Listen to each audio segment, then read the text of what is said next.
Hello everyone and welcome back to another StarCraft 2 commentary as I changed the replay bar to faster. We got another replay on our hands with a root player. This time it is Destiny or Steven Bonnell, and I have the privilege of having him on the call with me. Steven, how are you doing today? I'm doing great. It's a privilege. Don't you forget it. Okay, well, I won't forget it. You're such a classy guy. Thank you so much for doing this. Now, I'm pretty sure I'm going to put this on the Remember Tomorrow YouTube channel and the SC2 Root YouTube channel. So if you're watching this from either of those, go to the other channel and subscribe to it. And Steven, you're not really like, you haven't really addressed your Remember Tomorrow Zero subscribers in a bit, I don't think. You have anything to say to them or anything you've wanted to get off your chest about how the YouTube channel works or anything? I love all you very much. I'm gonna try to start doing some exclusive YouTube content so that people actually have a reason to watch and not just, Like, get the after.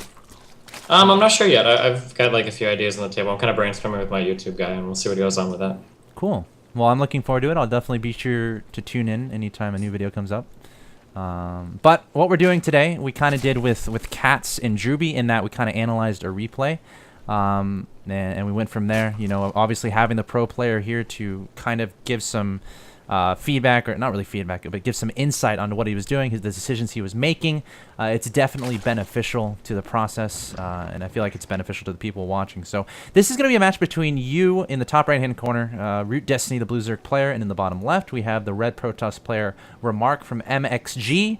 Have you played this guy before? What was your thought going into this game? Was this a ladder game? Was this a best of three? Is this just customs? What's going on here? I think this was a game for one of the Home Story Cup qualifiers, or it might have even been a plan. I don't think it was a plan though, but it was like it was some qualifier to something. I'm not entirely sure what it was. I didn't think you had to qualify for Home Story. No, I didn't, but I tried anyway, so that people don't talk that mad smack about me, you know? Yeah, but you ended up like not qualifying, but you still went? Yeah, man. That's cool. Congratulations on that. How'd you do there, by the way? I didn't see the results. It was awesome. I won a game. It's sick. You won a game? Yeah. I'm so happy for you. You know, I made an announcement video on your YouTube channel. Did you really? Yeah. Have you seen it? About what? About you being at Home Story? Oh, sick. I haven't seen it. I just got home like today, so I haven't caught up with anything. Well, I said some pretty bad stuff about you, so hopefully you're not offended when you actually watch it. Oh, don't worry. I never get offended. Well, that's good. So, PVZ, Daybreak. What do you think about the matchup on this map? What are your thoughts on that? Man, I got the nuts on this map. You do? You know exactly what to do to win every time? Actually, I don't. Can I guess? Oh, can I guess? No. Okay. I don't think the map matters that much in this matchup. Really? Like Ohana versus this? Yeah, no, I'd have to think a little bit more about it. There are some maps that are there are some maps that are really good for PvZ all-ins. Yeah. But otherwise, I don't think this matchup is too map dependent. At least not with a build that I use right now. Huh. So we see the spawning pool going down at 14. You're getting your natural in your third. Now Cats he's been doing like the 3 hatches and then getting the pool afterwards. Have you ever dabbled with that, or are you too? I don't think that's good. The 3 pools. The 3 hatch before pool actually gives you a worse economy because your queen comes out so much later. Have you told Cats about this? Yeah, but he disagrees, so... I don't think it like puts you way far behind or anything, but I personally don't like it. Okay. I mean, some might say it's a little bit risky with the cannon shenanigans. Would that be a big influence on whether or not you do that, or is it just... Yeah, I'm pretty anal about the cannon shenanigans. I mean, you can tell, you just saw, like, look at my third, like you see I've got links positioned everywhere. It's good. I like it. Good to have links back there just to make sure you know exactly what's going on. Your Overlord positioning, anything terribly specific you want to talk about regarding this, or is this just, alright, I'm gonna send it closer to my opponent's main, I'm gonna check on the gases at his natural expansion? Yep, 1 outside the net to check the gases, and maybe the cyber core on the forge, and then 1 to go into the main if I'm not sure what he's doing. Yeah, usually the main one goes in at around 7 minutes. It'll kind of depend on what's going on though. And then every Overlord from that point on is going into places where I think a probe might pass to put down a proxy pylon. Sure. With this build, I basically try to play Roachless DVP for my opening and mid game, so I'm only relying on speedlings, not necessarily to hold off an all-in, but to kill pylons so that they don't all-in. Okay, that makes sense. And I noticed you don't really have watchtower control. Is there a particular reason for this? Is this something you should have done, or is it just you're prioritizing other things? Watchtowers just don't mean anything. I'm more concerned with making sure I have chokes controlled. Like, look at the north and south of the map. I'm trying to get, like, Overlords kind of positioned out there. I think that north one ran away a bit because I thought a Stalker was coming. But, like, on the south, like, I'm more concerned making sure probes don't run by. Sure. Very rarely will a Protoss try to lay down proxy pylons, like, within range of a Watchtower. All right, and we see him taking a fast third here. Have you identified this?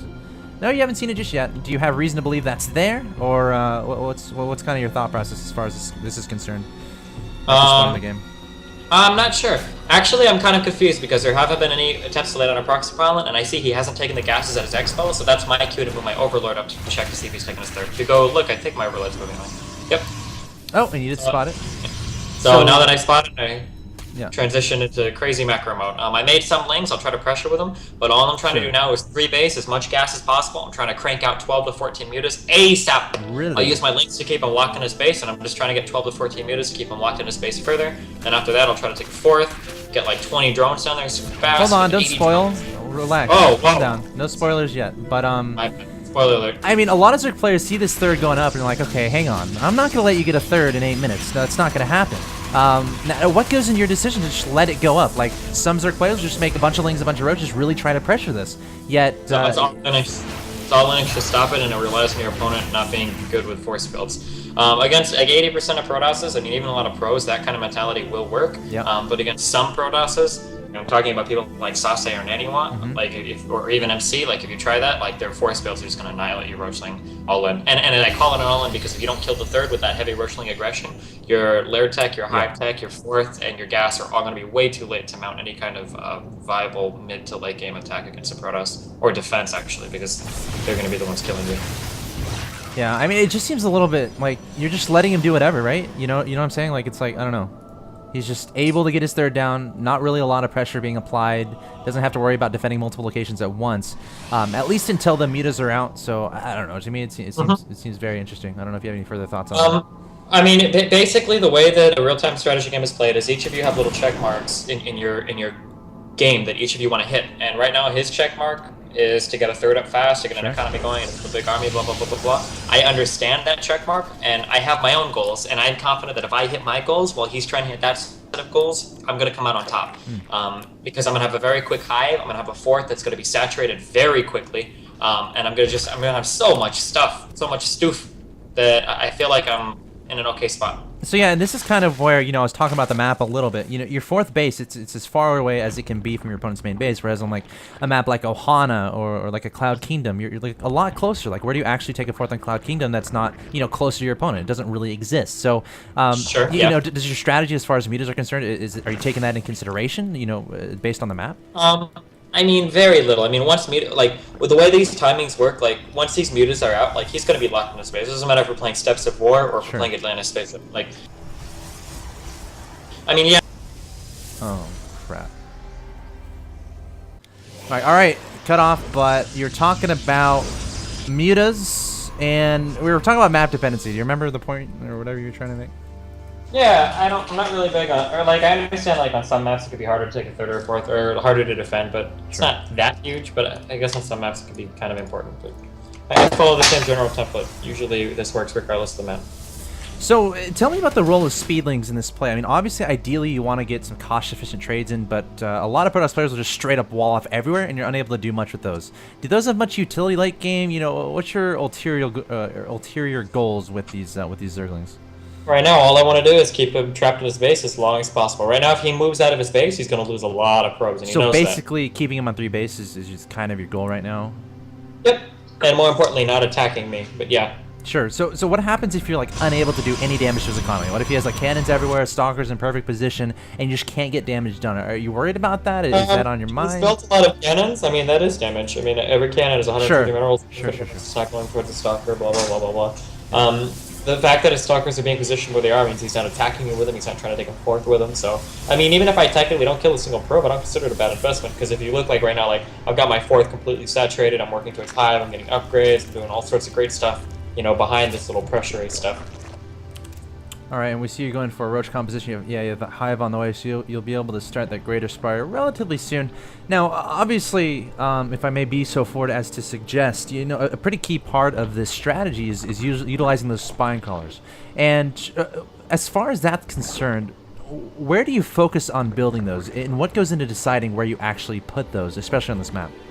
On this map, they would definitely go on the 5th. Or like on the 4th, I don't know what you'd call it, the front base, because that connects to your natural and your 3rd. Sure. If they swoop down and try to kill your 4th, then you just move in and you kill their 5th. So I mean, typically they don't want to move that far down out of position because it's going to result in a base trade. Okay. Like you'd probably put spines down here at your fourth too, I'd imagine. Yeah, I mean, sure you can put build, spines like, here, but 3 or doesn't 4. that leave other places completely undefended? I mean, you can put 3 or 4 spines down to the fourth, but otherwise, your third and your natural are pretty well covered by that front entrance to your main. All right, so it looks like he's you know, getting out of his base a little bit, going to take his fourth base. Are you at all worried about this fourth base going down, or is it more like, okay, I just don't want him to attack me? I just don't want him to attack me. Look, I'm building towards my greater spire. I'm building towards all my high tech. I'm just trying to keep him not attacking me for as long as possible. Okay, that makes sense. We see you engaging those stalkers. Oops, I gotta put myself on busy. And you're throwing away some mutas here, but it looks like this is relatively cost efficient. I mean, at this point, it feels like the mutas aren't as important. I don't like. Obviously, they're not going to be in your late game composition. You're more working that supply towards, you know, the broodlords and the infestors, obviously. So, like, tell me about your decision to throw away these mutas here.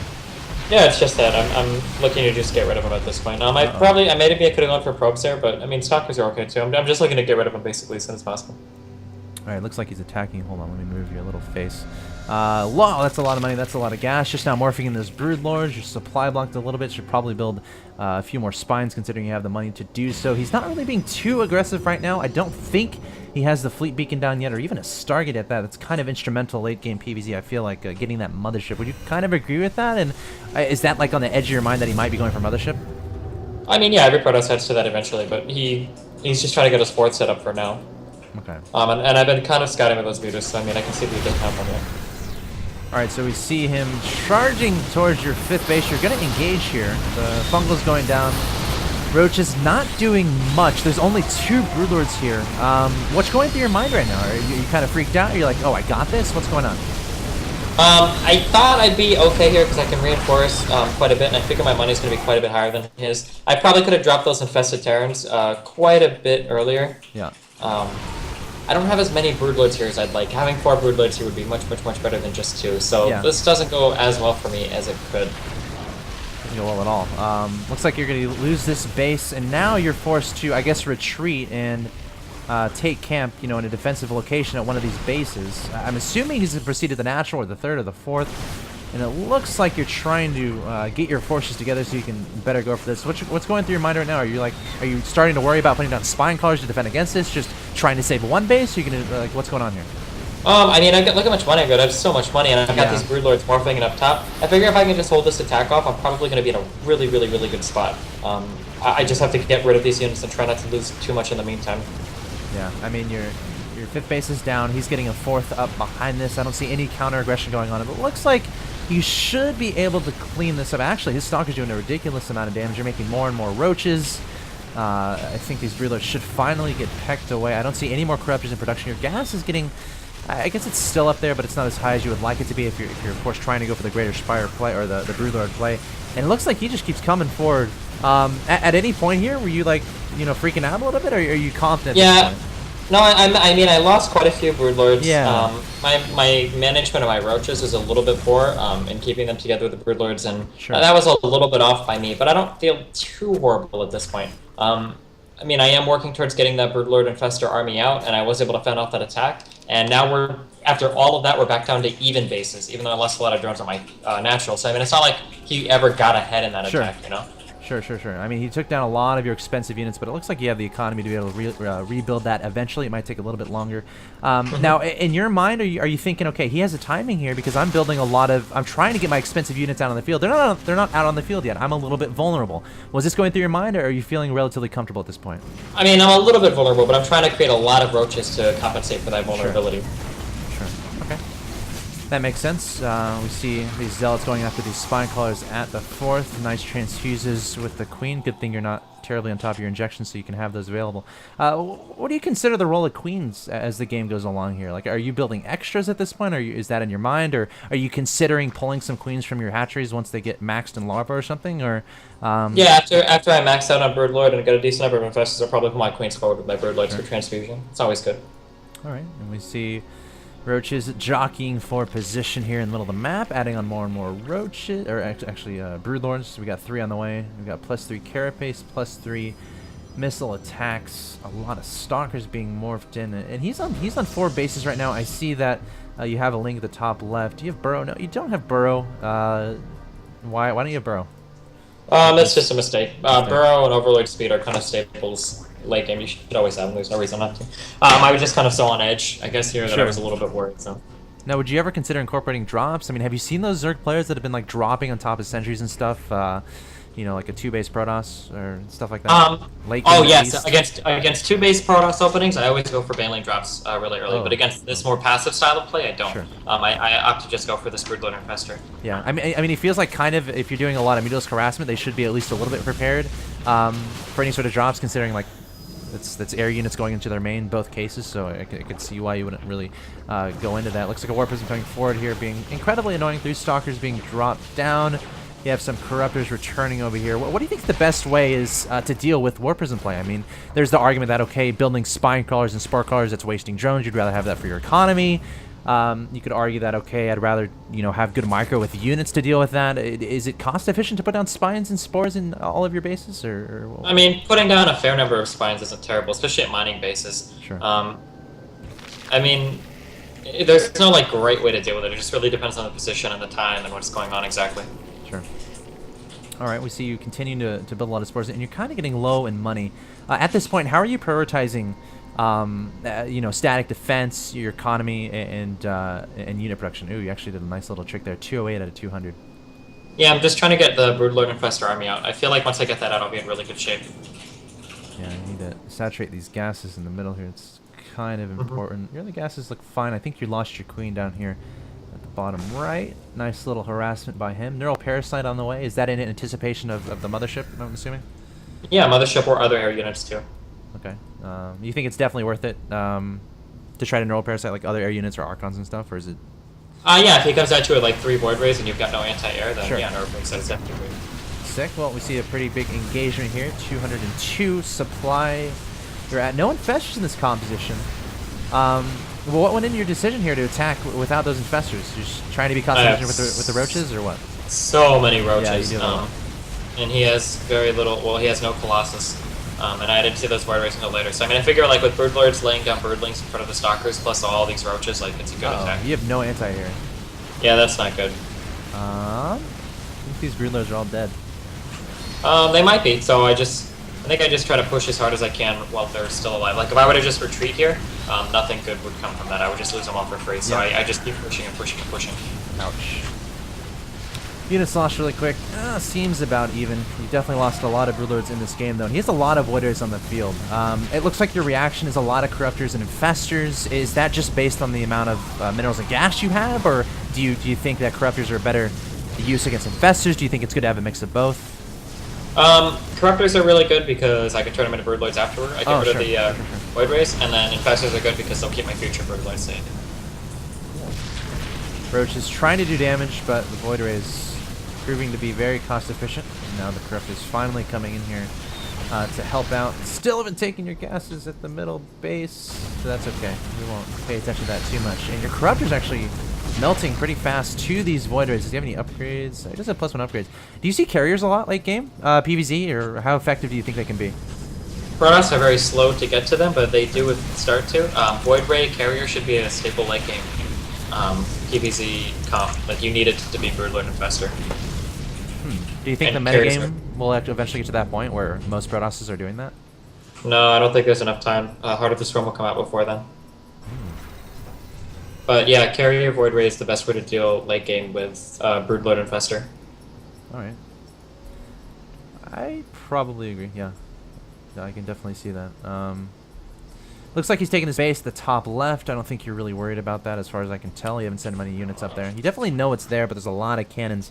How do you deal with these extra bases? Do you just not worry about them? Just worry about yourself? Is there a way to try to harass them with all these cannons here? Is it worth it to do that? Are you leaving yourself open to counterattacks? Yeah, it's all situational. If I sit on my roaches there now, like I would obviously I would just get ran over if he base trades me. So I'm just kind of chilling. I'm trying to rebuild my army. Like everything is really iffy right now. Like I have no Broodlords, I don't think. Sure. So I mean, I just need to get that like my base kind of stable before I start reaching out to harass or whatnot. Right. It makes sense, and it seems like, you know, in that last engagement, if you had scouted the void rays, you know, you definitely would have waited for, I guess, additional anti-air, considering all you had were broodlords and roaches.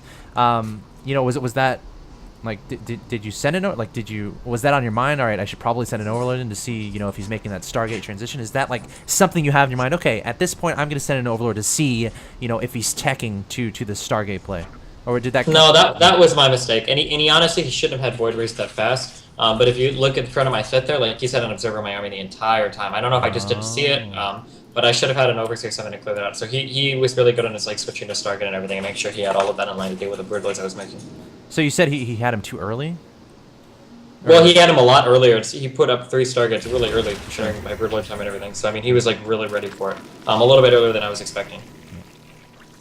All right. We've got a changeling army going forward here, trying to get some additional scouting information. We have a mothership on the way, as well as an additional warp prism. Now, as far as drone saturation, as we're starting to get late, actually, hold on, we might have an engagement fairly soon here. A lot of lanes in this composition, which is pretty interesting. Do you really think they're going to be that cost efficient in an engagement like this, or was that just... Nope, just panic links that I made earlier. Fair enough. Getting some nice fungals onto those void rays. And I don't think he's really target firing too well. No, I don't think he's target firing at all. Infested Terran is completely cleaning those up. And at this point... Oh, and there's the GG. So, I guess that's going to do it. That was a pretty good game. He's taking his time leaving. I mean, he didn't really have a response to all those Infested Terrans. Do you think the inclusion of Infestors was just a nail in the coffin there? Yeah, he needed, like, storms and stuff to take care of that there. So, he also had a mothership about to finish. Yeah. Pretty decent game there, Steven. What else can we talk about? Can you think of anything else that you want to touch on, or that changes you could have done, or things that the Protoss could have done differently? I don't know. I'm very much like in flux with this build right now. Like, it's very new to me, so I'm still kind of experimenting with different things. Sure. Is this like one of your go-to ZVPs, or what other things will we see from you in ZVP as far as ladder games are concerned, or tournament play? This is my go-to right now for ZVP. Every map too. Like games. you said, pretty much most maps. Yeah, I feel like it works pretty well on most maps. Unless I try to 2-base all in which case I opt for Baneling drops first before going for Muta. Or I might not. I might skip Muta altogether depending on how much they 2-base me. Sure. What do you find yourself losing to the most? Not necessarily this build, I guess, like in general. And then as far as this build is concerned, what do you think is its weakest point? Like, when do you feel most vulnerable?